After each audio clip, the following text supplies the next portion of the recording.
to a new revamped Champions League. Before we discuss the changes and what they entail with our chief reporter Kaveh Solhekol, here's what we can expect. From next season, the current 32-team group stage will be replaced by a league phase featuring 36 teams in each of UEFA's 3 men's club competitions. Each team will be drawn against 8 different opponents, 2 from each of the 4 seeding pots, playing 4 at home and 4 away. However, in the UEFA Conference League, each team plays only 6 opponents, 1 from each of the 6 seeding pots. Teams that finish in positions 1 to 8 qualify directly for the round of 16. Teams ranked 9 to 24 must face each other in the knockout playoff round to join the top 8 in the round of 16. Teams in positions 25 to 36 are eliminated from all competitions. In the knockout phase, all ties are contested home and away, culminating with a single-leg final. In the new league format, every match, every goal, every point and position in the ranking counts. The new system will ensure fast-changing and unpredictable standings, more matches between equally ranked teams competing for crucial points, with fans able to enjoy top clashes right from the first match day. 2024, a thrilling new future for European club football.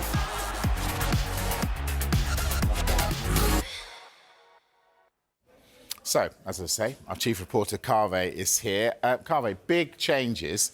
Explain the complications for the draw. Well, UEFA have got a problem, and the problem is that the Champions League, for instance, is expanding. There are going to be more teams in it and also more games. Now, the draw at the moment, and for a long time, has always been done manually. I'm sure you've sat in front of your TV, got a little bit bored as the draw has dragged on and balls have been drawn out of pots by ex-players. Now, the problem that UEFA have got is they've simulated what a draw for the new format would look like. And they discovered that the draw would take between 3 and 4 hours.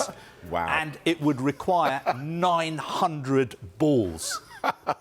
So they decided we need to do something about this because fans are not going to accept this. So what they've done is they've come up with a new format, and what they're calling it is a hybrid draw. So basically what it means is there are going to be elements of it which will still be done by hand, but most of the draw will be carried out by a computer. So what we will have is, for instance, somebody will put their hand in the bowl, they will get out Manchester City, and then the computer will take over, and the computer will work out the 8 teams that Manchester City will play in the league phase. Is that fair? A computer doing that? We live in an age where a lot of people seem to believe in conspiracy theories, and I'm sure you're going to get some fans, after the draw, straight away, they'll be on social media, online, complaining, saying this is rigged, how can we trust this? This is UEFA up to its old tricks. But what UEFA are telling us today is that they've partnered with an English IT company who are going to come up with the software to conduct the draw. There will also be backup software as well in case something goes wrong with the draw. And also the whole process is going to be audited by one of the biggest accountancy firms in the world. And also what UEFA are saying is, why would we rig the draw at the initial league phase? What would be in it for us? And the way the competition is set up anyway is that all teams will be playing different opponents of varying quality. So everyone is going to get really, really tough games and easier games as well. So there's no reason, UEFA are saying, for us to rig anything. OK, and of course we're interested in how many English sides will be in that competition the next time there's a draw. Do we have any inclination yet? Well, at the moment there will be 4 English sides in the Champions League, the top 4 sides in the Premier League. But of course the competition is expanding. So there's a possibility that 5th place in the Premier League will get you into the Champions League. Now, for that to happen, English clubs in Europe this season need to perform really, really well. There's a UEFA coefficient table, and the top 2 countries in this coefficient table will get an extra place in the Champions League next season. And as you see, at the moment, England are 3rd. So what we need if you're a fan of an English Premier League club, you need Arsenal to do well. Manchester City, Liverpool, Aston Villa, West Ham. You need all these sides to do well in Europe this season and hopefully get England up this table into the top 2 places, and that will get 5th place into the Champions League. There is also a crazy, highly unlikely. This is never going to happen, but you could have 7 English sides qualifying for the Champions League. How? Well, so you'd have 5 going through the Premier League.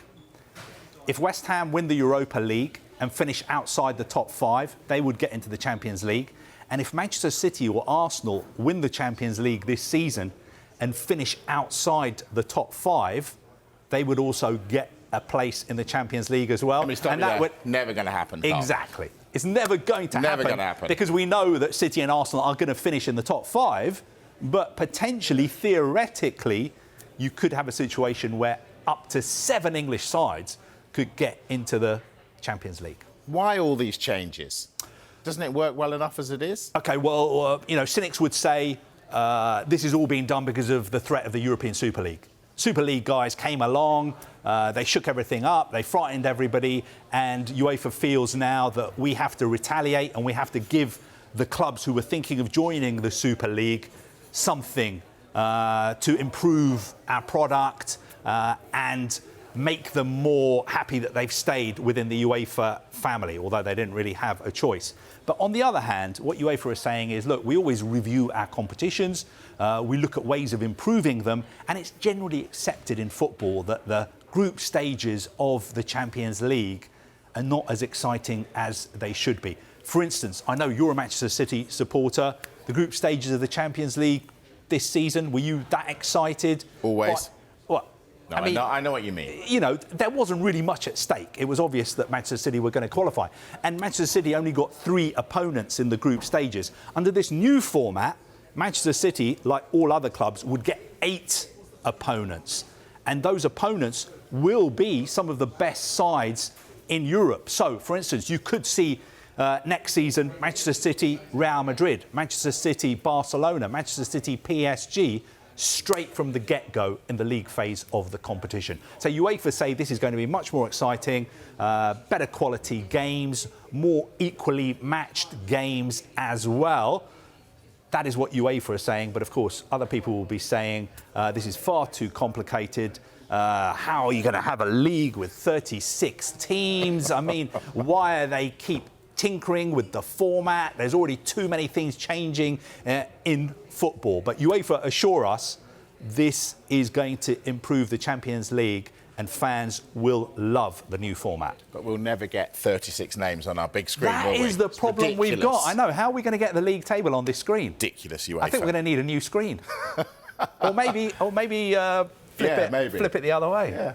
Yeah, good work. Thank you. Kaveh Solhekol, our chief reporter there.